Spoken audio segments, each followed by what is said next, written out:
burnouts for John Lombardo and Annie Whiteley have been completed. By the way, when we were doing the show, it was the Halloween weekend in Las Vegas, and one of the real fun things to do is stand out there in the strip and find out who's really dressed up in a costume. Some are, some aren't. Bizarre. Just go up and grab some hair and pull and see what happens.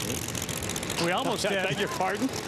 Well, some change, stuff like that. We're moving on. Annie Whiteley almost qualified in the #1 spot, if not for Tony Bartone. That would have been cool because her husband Jim's #1 over there in Top Alcohol Dragster. Yeah, she got away with one in the opening round. She beat Charles McLaws in that team. I'm going to credit Charles. That team ran in the 5-second range for the first time in their career and ran 250 miles an hour. But that little tire shake, Annie went 583 for a car that had been running so very well. She really got a gift there. You're not going to be able to do that and get around John Lombardo, the Napa Auto Parts operator in the Lucas Oil team machine. So he checked into the #7 spot. Annie #2 should be a pickup right here.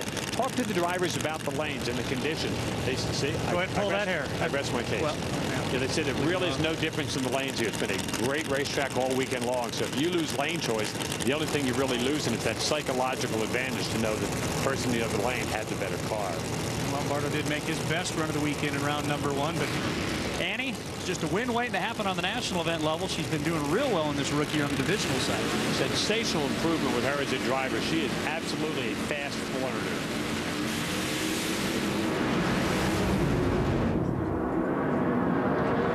How about that one? Side by side to the stripe and give it to Annie Whiteley, who picks it up with a 558, 258 miles an hour. John Lombardo, 563, just a little bit slower down the racetrack. He only ran 256, I say only in this class. He was slightly better out of the starting gate, but she had the better car mechanically at every incremental timing spot on that racetrack.